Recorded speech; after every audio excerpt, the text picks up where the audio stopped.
come on, people, this is, it was an innocent mistake. This is a very minor thing. Let's get over it and move on. But Cumberbatch delivered this just incredibly, it was sincere, but just incredibly kind of embarrassing apology. And how devastated he was, and personally, Yeah, I think he went overboard. But I do too. do you? And I Yeah, think, listen, maybe it's just me, yeah, real quickly here. Maybe go ahead, Mark. no, sorry. You No, first. okay, so maybe it's just me, but whenever this kind of stuff comes up, because clearly there was no intent here, um, I just think of the what shall we call it, double standard, the NAACP, the United Negro College Fund, on and on and on. And why hasn't that been changed if everybody is so hypersensitive to the use of certain words in certain ways? Yeah. Well, that's political correctness for you. But I'm tired overall of this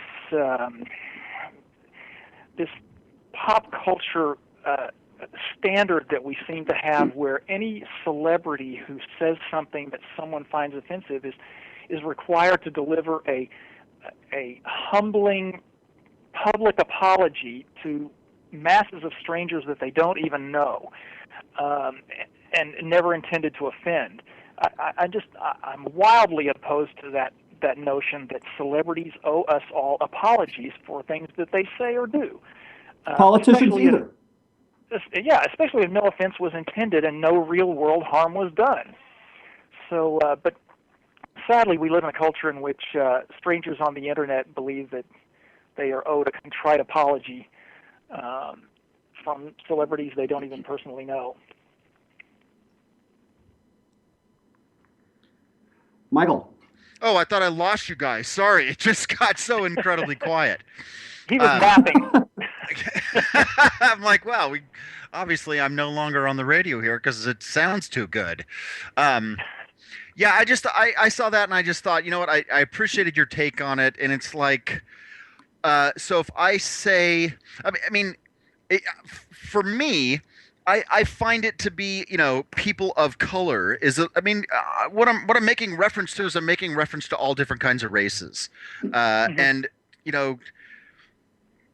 I don't know. The language of I'm making reference to you colored people, or I'm making reference to you people of color.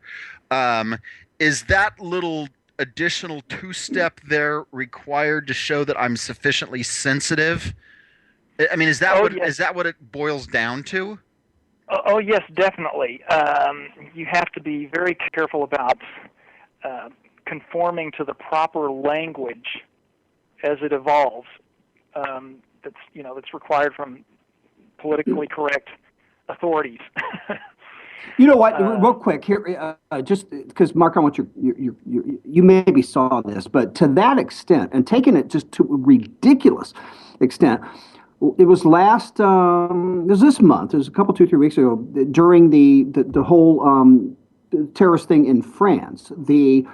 Not the two guys that went into Charlie Hebdo, but the guy that went into the coffee shop or wherever, killed a couple people, was ultimately killed, was black. On MSNBC, was it Chris Cuomo, I believe, who went so far as to refer to that guy as an African American, and he was quickly corrected by Anderson Cooper. Man, that's how crazy it's gotten.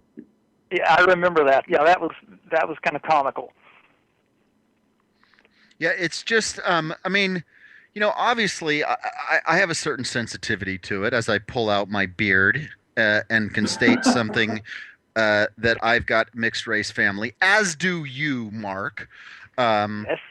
Although your mixed race family's biological, so your commitment to being a racist, having a beard to cover your racism is even a step more involved than mine is. So, I mean, obviously, I'm sensitive to that stuff, but I don't know. It's like, really? Yeah, there are a number. Go ahead, Mark. Go ahead. Well, it's perfectly logical to be sensitive to insults, to the actual intent of what's being said. But certainly in this Cumberbatch incident, where he's actually being very openly supportive of diversity and talking about black actors and everything, and he lets this accidental, outdated term slip. I mean, there's no reason to take umbrage over something like that. I mean, yes, you should be sensitive to actual racism, but outrage over something like this just makes, it takes the focus off of real racism. Well, exactly. I mean, if every time even a hint of anything even close to hinting at something, everybody's screaming racism, what that does is that reduces the impact of actual cases of racism. Yeah, it's the boy who cried wolf sort of a thing, and then people get tired of it. People get tired of the word racist, accusations of racism and all that being thrown around at the drop of a hat. People get resentful about that, and so it works against you. It works against your cause to jump on innocent instances like the Benedict Cumberbatch. Amen. Gaffe. Hey, listen, Mark, speaking of race and racism, I want to switch to this other article of yours. Your headline is is powerful, and it's 1, 2, 3, 4 hyphenated 5 words on front page mag. Fighting back against Jew hatred. There is no question that it probably never went away. Russia, Europe. Let's set aside the Mid East. That's a whole other issue. But it is rearing its ugly head throughout Europe as we speak, and particularly in France, Germany of all places, ironically. But man, I love your article on this. Speak to that a little bit. I wrote.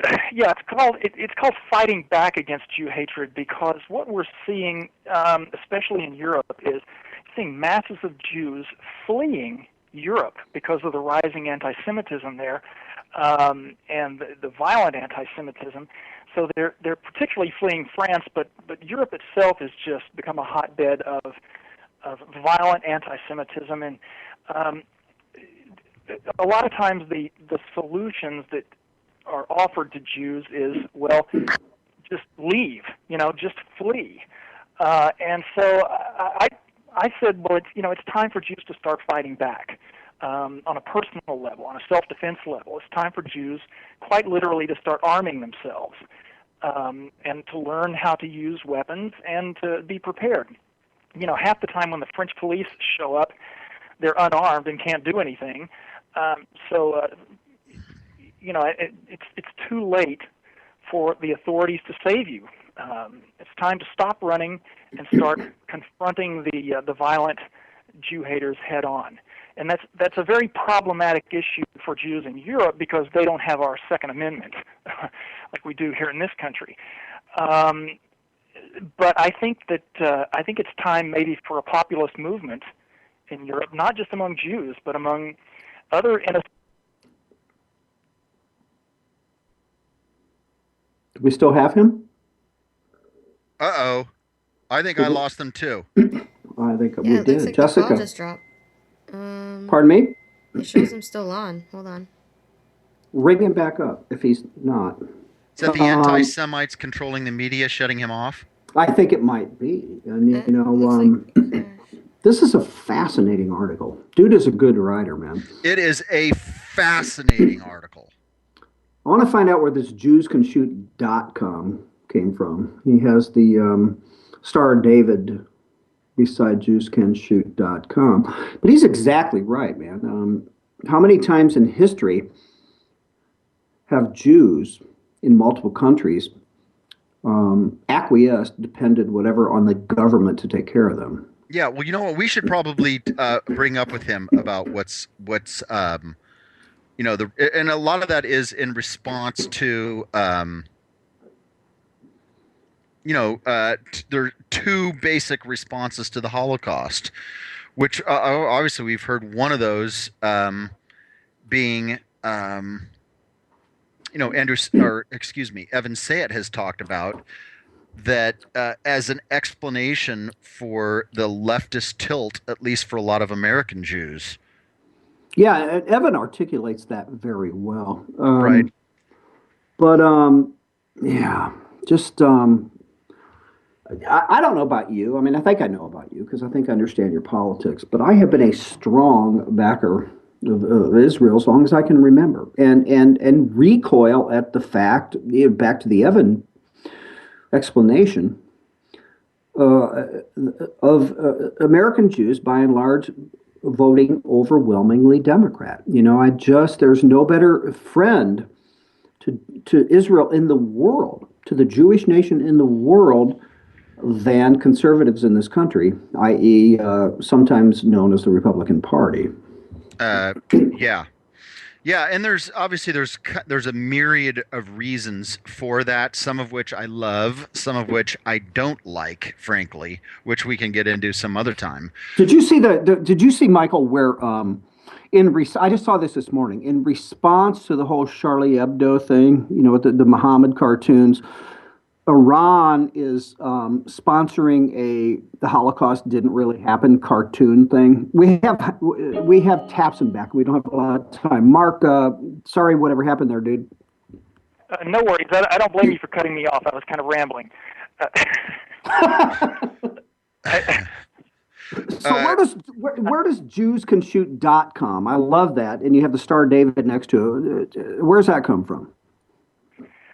Jews Can Shoot is kind of an offshoot, if you'll pardon the pun, of Children of Jewish Holocaust Survivors, which is an organization run by a close friend of mine here in Southern California. And Jews Can Shoot is basically the self-defense instruction arm of Children of Jewish Holocaust Survivors. We've begun, I say we because I'm affiliated with that. I'm actually on the board of it, but it's an attempt to actually acculturate Jews, we'll say, to the notion that it's okay to defend themselves, because Jews aren't really known for, wielding guns in self-defense.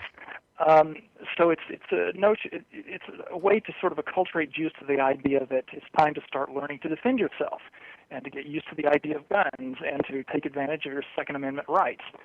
So we do self-defense gun instruction classes, and we're going to do other kinds of self-defense courses in the future. We're really new, just a couple of months old, but there's a lot of interest down here in what we offer. Awesome.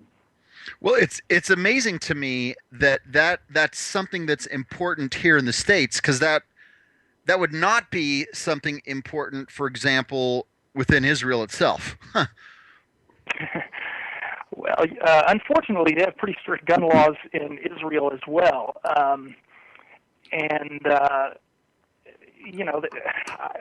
think that's something that Jews everywhere, whether they are in Israel or Europe or here in America, I think that arming themselves and learning how to use a weapon well and being prepared to defend yourself is and if they need motivation, all they need to do is look at the kick-ass Israeli military men. Mm-hmm. Yeah, incredibly interesting. Now, Mark, obviously we didn't get to any of the other things that I wanted to talk to you about that are on at your marktapson.com page. The Hollywood Nice Guy. There's a couple other things in there I wanted to talk about, just because the conversation rolls so good, man. You have too much to say. So, brother, have a good weekend. And now, am I going to see you tomorrow night? That is my plan. All right, man. Are you bringing Anna, or are you going stag? Sorry, say that again? Are you bringing Anna, or are you going stag? I'm going to go stag because I've got a couple of sick little girls that my wife might have to look after. All right. Well, I'm going stag too, man. So I'll buy you a beer. All right, Mark. Hey, thanks so much. And folks, it's marktapson.com. Please hold on through the news. We'll be back in just a minute.